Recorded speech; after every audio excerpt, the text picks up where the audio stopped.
Assalamualaikum warahmatullahi wabarakatuh. Kita kembali lagi di channel saya, yakni channel dalam rangka untuk edukasi hukum.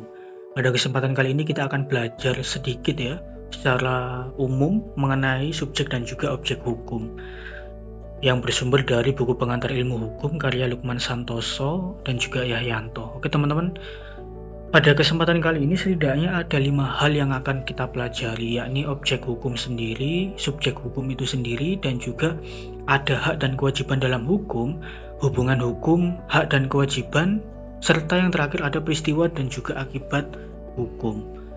Oke teman-teman, kita langsung masuk pada pembahasan yang pertama terkait dengan definisi subjek hukum.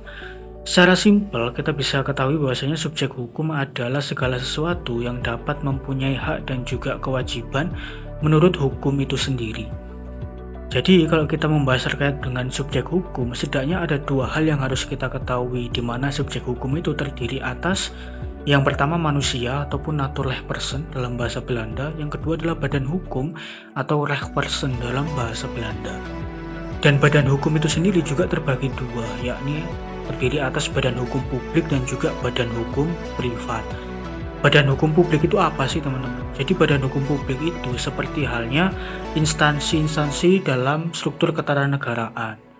Jadi semua jabatan publik yang ada di Indonesia mungkin atau di seluruh dunia yang itu merupakan mengemban kepentingan banyak orang dalam sistem pemerintahan itu disebut sebagai badan hukum yang bersifat publik.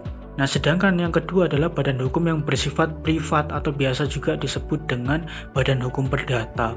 Ya, ini adalah suatu organisasi atau perkumpulan yang dibentuk oleh manusia dan tercatat dalam sebagai badan hukum. Nah, seperti halnya bisa kita sebut adalah perseroan terbatas, yayasan, lembaga swadaya masyarakat yang itu tercatat dalam struktur yang ada di dalam ketatanegaraan. Jadi bukan perorangan. Jadi seperti itu ya teman-teman kalau kita membahas tentang subjek hukum. Kita lanjut pada pembahasan selanjutnya, yakni adalah objek hukum. Secara definisi objek hukum menurut pasal 499 KUH Perdata, objek hukum adalah benda. Dimana kita ketahui adalah benda adalah segala sesuatu yang berguna bagi subjek hukum. Jadi teman-teman sekalian, berdasarkan pasal 499 KUH Perdata, kita bisa tahu bahwasannya setidaknya jenis dari objek hukum itu ada 2. Yang pertama adalah benda berwujud atau biasa kita sebut sebagai material. Yang kedua adalah benda tidak berwujud atau imaterial. Nah, benda berwujud itu apa saja teman-teman? Jadi benda berwujud itu juga dibedakan menjadi 2 lagi, yakni benda bergerak dan juga benda tidak bergerak. Contoh dari benda bergerak adalah uang, kendaraan, dan juga barang-barang yang memang bisa dipindahkan dalam bentuk ataupun ke tempat yang lainnya. Yang kedua adalah benda tidak bergerak seperti halnya tanah, bangunan, dan seluruh hal yang memang tidak bisa dipindahkan dari tempat satu ke tempat yang lainnya. Yang kedua selanjutnya adalah pembahasan terkait benda tidak berwujud ataupun imaterial itu tadi. Nah, contoh dari benda tidak berwujud itu dapat berupa seperti hak cipta, hak paten, merek dagang, dan juga piutang. Jadi kita bisa ketahui ya, setidaknya objek hukum itu ada 2, yakni benda berwujud dan juga benda tidak berwujud. Benda berwujud itu dibagi menjadi 2, benda bergerak dan juga benda tidak bergerak. Sedangkan benda tidak berwujud itu meliputi antara lain seperti contohnya hak cipta, hak paten, merek dagang, dan lain sebagainya. Oke, untuk pembahasan yang ketiga, kita akan membahas hak dan kewajiban dalam hukum. Jadi, coba kita bedah satu persatu ya, mulai dari hak dan juga kewajiban terlebih dahulu. Hak adalah wewenang yang diberikan hukum kepada subjek hukum untuk memperoleh atau melakukan sesuatu. Jadi, hak itu merupakan wewenang yang diberikan kepada subjek hukum, baik itu manusia ataupun badan hukum, sehingga bisa ataupun memperoleh kewenangan untuk melakukan sesuatu. Sedangkan kewajiban adalah beban atau tanggung jawab hukum yang harus dipenuhi oleh subjek hukum, baik itu manusia ataupun badan hukum. Jadi teman-teman sekalian, kalau kita membahas terkait subjek dan juga objek hukum, itu tidak akan terlepas dari yang namanya hak dan juga kewajiban. Setidaknya kalau kita membahas hak dan juga kewajiban itu ada beberapa ciri yang harus kita ketahui. Yang pertama adalah hak selalu berkaitan dengan kewajiban pihak lain. Yang kedua, kewajiban lahir untuk menjamin pelaksanaan hak orang lain ataupun subjek hukum. Yang ketiga, bersifat timbal balik dalam hubungan hukum. Jadi yang namanya hak pasti dibarengi juga dengan kewajiban. Tidak bisa berjalan masing-masing. Selanjutnya, kita akan membahas mengenai hubungan hukum, hak dan juga kewajiban. Secara definisi, hubungan hukum adalah relasi antara dua atau lebih subjek hukum yang diakui oleh hukum dan menimbulkan akibat hukum. Jadi kita bisa tahu bahwasanya teman-teman sekalian, hubungan hukum itu merupakan jembatan antara subjek hukum dan juga objek hukum. Yang itu nanti menimbulkan adanya akibat hukum. Jadi perlu diingat teman-teman, hubungan hukum itu melahirkan yang namanya akibat hukum. Di mana akibat hukum itu merupakan akibat adanya hubungan hukum itu sendiri. Jadi hal ini perlu diingat saling terkait dan intinya adalah hubungan hukum itu adalah jembatan antara subjek hukum dan juga objek hukum. Begitu ya teman-teman sekalian.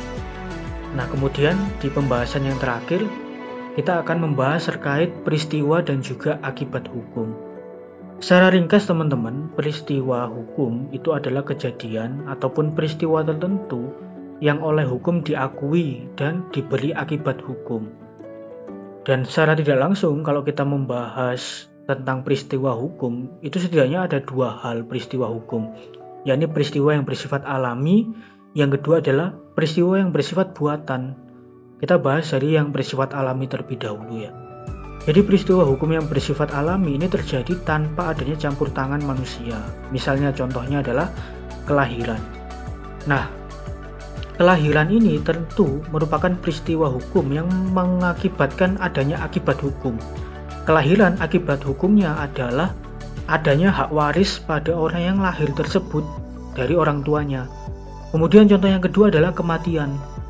Peristiwa hukum kematian itu juga menyebabkan akibat hukum pewarisan pula, di mana orang yang meninggal itu pasti mewariskan harta tertentu kepada orang yang ditinggalkannya. Nah itu yang namanya peristiwa dan juga akibat hukum.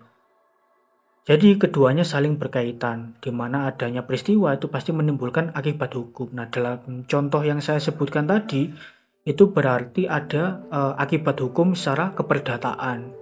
Bisa juga nanti kalau kita bicara hukum, ada juga akibat hukum secara pidana dan lain-lain. Ya, itu tadi yang peristiwa alami ya. Kemudian yang kedua, ada yang peristiwa buatan, peristiwa hukum yang merupakan buatan oleh manusia itu sendiri. Jadi peristiwa buatan ini akibatnya itu ditimbulkan oleh tindakan manusia. Contohnya adalah perjanjian jual beli. Itu kan peristiwa buatan yang memang sengaja dibuat oleh manusia. Contohnya seperti perjanjian jual beli, perkawinan, hibah, perbuatan melawan hukum.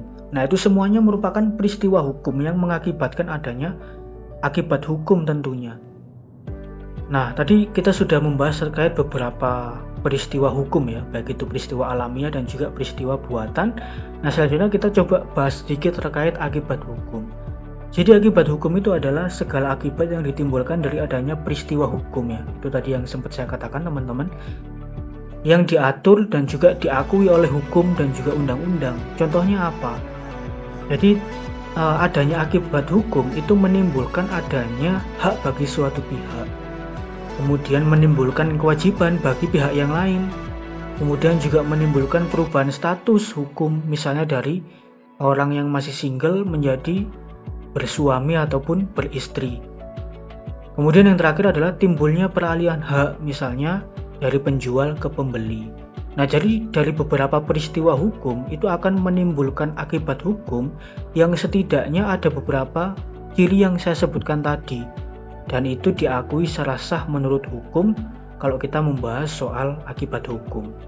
Nah, setidaknya itu teman-teman yang mungkin kita bisa bahas ya pada kesempatan kali ini. Kalau teman-teman mungkin agak sedikit bingung dengan penjelasan saya ataupun ingin berinteraksi secara langsung, maka teman-teman bisa langsung tuliskan komentar di kolom chat di bawah ya. Untuk saran dan juga kritikan ataupun ada kekeliruan atas apa yang saya sampaikan, saya mohon maaf dan bisa teman-teman tulis di kolom komentar.